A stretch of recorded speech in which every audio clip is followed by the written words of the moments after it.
Eu sou Paulo Nogueira Batista e eu venho hoje fazer mais um daqueles comentários breves sobre o quadro nacional e internacional. Hoje eu queria falar do Brasil. A cada semana que passa eu fico mais preocupado com a situação brasileira, como muitos de vocês devem estar também. Nós estamos vivendo uma crise tríplice de saúde pública, econômica e política. O problema, em parte, se decorre do fato de que, embora medidas drásticas tenham sido tomadas por várias autoridades estaduais e municipais para conter a propagação da doença, essas medidas não foram inteiramente bem-sucedidas e tiveram um custo econômico altíssimo. Então nós demos vários tiros de canhão em cima da fera do coronavírus, mas a fera sobrevive e nós pagamos um preço, gastamos muita munição e derrubamos gravemente o nível de atividade da economia. O PIB deve cair muito, provavelmente mais do que caiu em termos anuais na crise de 2015 e 2016, que foi uma das mais graves que nós enfrentamos. O desemprego que já era alto, vai subir mais ainda, e a situação financeira do Brasil, das finanças do governo, em nível federal, estadual, vai piorar muito, em grande medida por causa da queda da arrecadação que a recessão produz e também por causa do enorme aumento dos gastos públicos ligados ao enfrentamento da crise, inevitavelmente ligados ao enfrentamento da crise.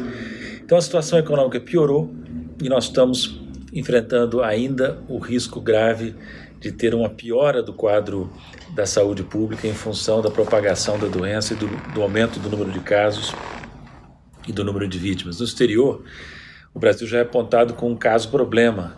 Fala-se insistentemente que o Brasil será talvez o novo epicentro, entre aspas, da doença pelo número de casos e mortes. E olha que nós estamos voando às cegas, como disse o novo ministro da Saúde, que reconheceu que os dados existentes são tão ruins que cabe falar que nós estamos navegando às cegas nessa crise gravíssima. Então, nós temos aí o resultado inevitável. Por que o Brasil é um caso tão delicado e por que ele vem sendo percebido assim pelo resto do mundo? Porque nós estamos enfrentando a pior crise da nossa história com o pior presidente da nossa história. No comentário da semana passada eu fiz algumas comparações, ressalvando as diferenças enormes de proporção e contexto entre Hitler e Bolsonaro. No seguinte, na maneira como Bolsonaro opera, que lembra de Hitler em pequena escala, evidentemente, em miniatura, que é de fazer lances ousados que na fase inicial deram certo, mas houve um momento que ele foi longe demais. O Stalin, que talvez tenha dito a frase mais interessante sobre Hitler: Hitler é um gênio, mas não sabe onde parar. Bem, Bolsonaro não é gênio nenhum, mas ele também tem esse traço de correr riscos crescentes, está se isolando cada vez mais. E a pergunta que eu fiz na semana passada, inclusive num artigo que eu publiquei hoje, segunda-feira, em vários veículos, a questão que se coloca é quando é que Bolsonaro vai dar o seu passo fatal e invadir a União Soviética. Agora eu queria acrescentar uma coisa a essa comparação.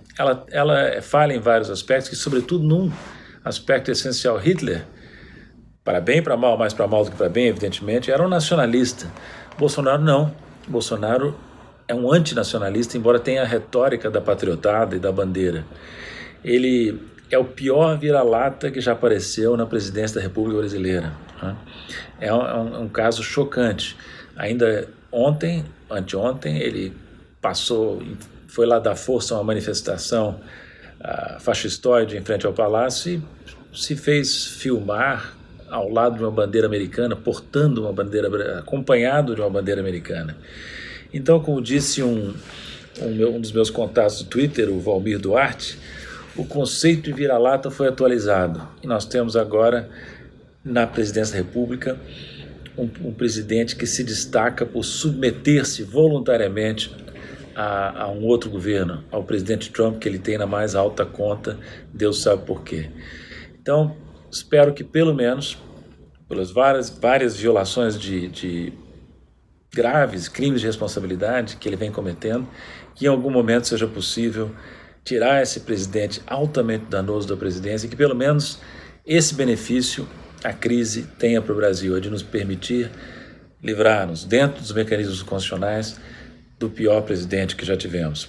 Essas ideias foram desenvolvidas em outros textos, em outros depoimentos, em entrevistas que eu incluo no meu canal do YouTube, convido vocês a visitarem, youtube.nogueirabatista.com.br, e textos onde eu desenvolvo essas ideias podem ser encontrados na minha página na internet, que é www.nogueirabatista.com.br.